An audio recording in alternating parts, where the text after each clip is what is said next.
Hello, they told you that P2B had no structure.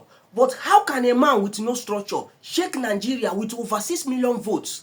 In this class, I'm going to show you what Adams Oshomole, Atiku Abubakar, Nasir El-Rufai and Deluxe Modu said about P2B supporter and why you should not listen to them in 2027 general election. There is going to be what we call political earthquake come 2027. Watch what Oshomole said about P2B, and when we come back, we'll continue. So disobedience or disobedience, time will tell. Time will tell. I mean, we now live in a world where you can have just 10 young men and women in one room, whether motivated or not motivated, and they can churn out 1 million stories using different names. You need to track them to find that this whole thing is being done in one room. Time will tell. Oshomole said that everything was done in one room, and that one room produced over 6 million votes. My question to him is, now that we have left the one room to duplex, what does he think will happen in 2027? Drop your opinion on the comment section and don't forget to like and subscribe as we move quickly to what Atiku said. Realistic. Where is labor in this country? Where is the structure? Where is labor? No single member of local government, no state assembly, no House of Representatives, no Senate, no governor, no local government chairman, no nothing. Fine, they are starting. It's not bad to start.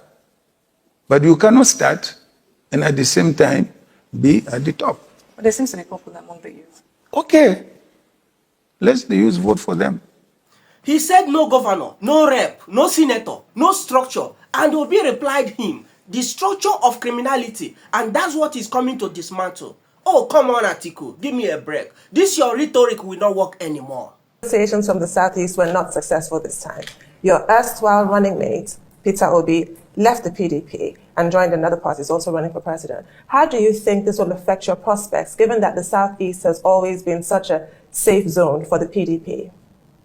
I really don't expect, the Labour Party to, to take as much votes from the PDP as people are suggesting. We could have seen it in the last elections in Osun State. What is the performance of the Labour Party? This is a party that doesn't have a governor, doesn't have members of the National Assembly, doesn't have state assembly members, and politics in this country depends on the structures you have at these various levels, at the local government level, at the state level, and at the national level.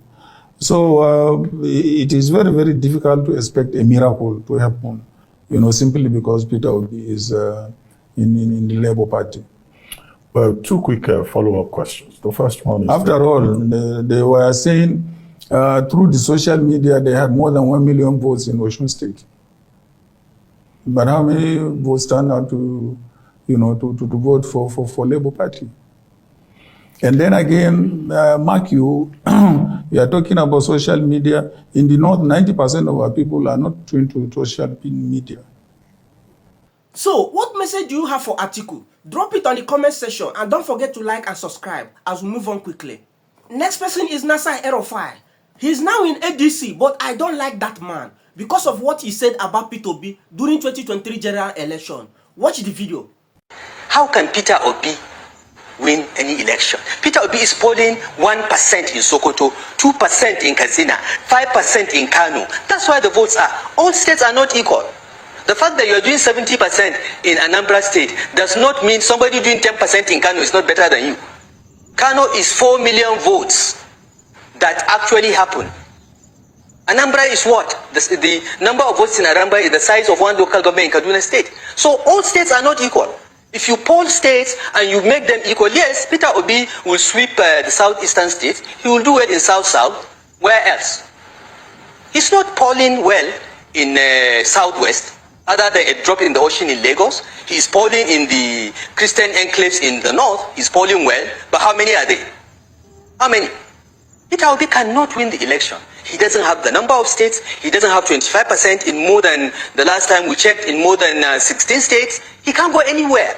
Peter Obi is a Nollywood actor, and that's all he will be. This election is between the APC and the PDP because they have the footprint, they have the spread. Ethnicity and religious bigotry will not take you anywhere. And that's what the Labour Party campaign is about. Nasir El-Rufai said that P2B is a Nollywood actor. But that the same Nollywood actor won 12 states, including FCT, Federal Capital Territory, the seat of power, and he won Tinubu in Lagos State overwhelmingly. 2023 election exposed one thing, that the Nigerian political map have shifted forever. Quote me anywhere. Next person is Deluxe Modu. But before we move on, do you think P2B will shock them again in 2027? Please drop your opinion on the comment section and don't forget to like and subscribe to this channel. If Nigeria, if Peter Obi is one of our best, can Nigeria pull off what was pulled off, maybe what Trump pulled off by getting these new votes that nobody even knew existed? Is it possible? That would be a delusion of grandeur. Oh, wow. I was in Labour. I started my journey from Labour. Nigerian politicians are everywhere. They have proliferated everywhere. They have infiltrated everywhere. The first thing Obi will face in Labour, he would have to fund the party. The party does not have money. Wow. And Nigerians don't make contributions. After I lost the first 10 million, I started shaking when I was in Labour. 10 million. They said they were setting up structures. But he has to now set up structures. They don't have structures. Hi. P2B shot the amount. The campaign was well funded by grassroots supporters, diasporas, and obedience movement. If that was Obi without structure, then what happens in 2027? A bigger movement, a wider awareness, and an angry voters. My question is, are they ready for it in 2027? Please drop your opinion on the comment section and don't forget to like and subscribe as we bring you more political updates as things unfold. Thank you for watching.